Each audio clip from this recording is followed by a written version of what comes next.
moment in history. Talk about the moment your entry for this mural was selected out of the hundreds of entries.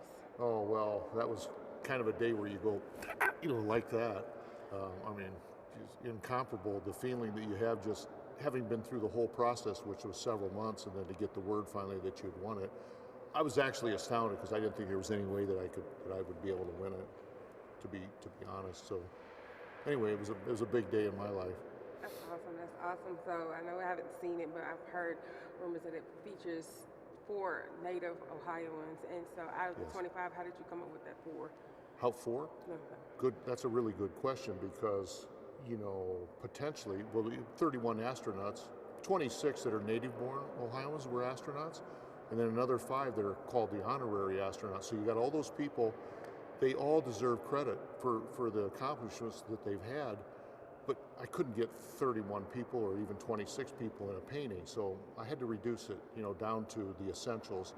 And I think it came forward, and the Arts Council thought this as well, that the big 4 were Glenn, Armstrong, Lovell, and Judy Resnick, and that's mutual agreement. But I did throw. I put Gene Kranz in there because of his storied history. I mean, he supported each one of these astronauts and many more of them for 35 years. He was the mission controller and played various roles. In fact, he was the mission controller on the lunar landing. So they had split the duties of the mission control at that point in time, and he was only on the mission lander, him and his team, Gene Kranz. So he's the guy that gave the go-ahead for Armstrong to come in on the moon, and so I had to get Krantz in there. Plus, he's from Toledo, which is where I'm from.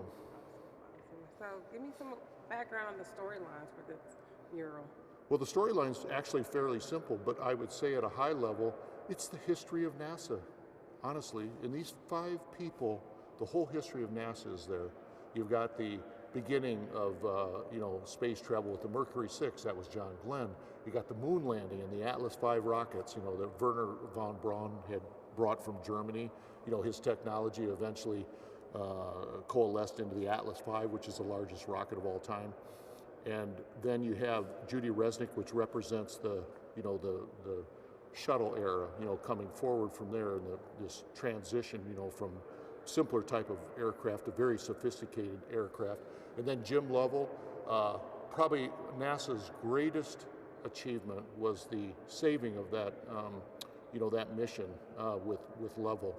So even though they call it the successful failure, I think is the words that they use, because it was so momentous in terms of the mission controllers, the effort that they brought forward to save lives, and they were successful. It was astounding. Awesome. This is a huge painting. I'm about 12. Yeah. How long did it take you? 7 months. 7 months. How much paint? I'm just curious. How much paint? How much oil paint? I want to know. How much did you go through? How much arts and craft and $3,500 worth, 1 tube at a time. Yeah. Plus, I mean, $3,500 would be with the mediums and the other necessary stuff, and then the equipment was on top of that.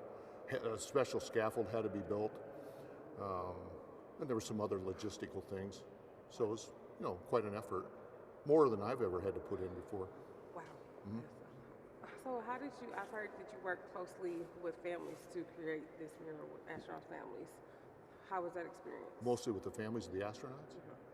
They had some input at various times in the process, and so we made changes based on some of the feedback that they had.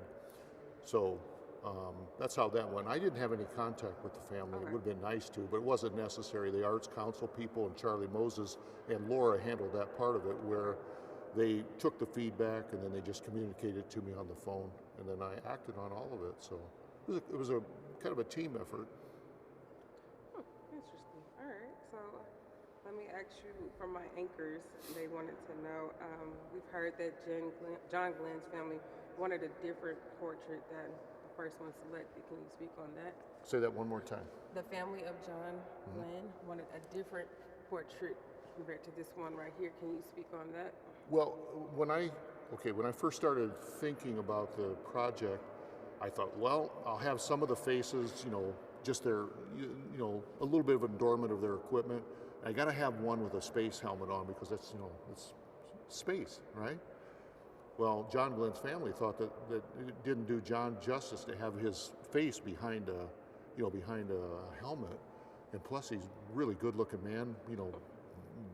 He's so obviously I not only complied but totally agreed with putting him without a space helmet on. And so now we have all the people in the painting just have their, I think they call it the collar and the space suit, but not no helmets.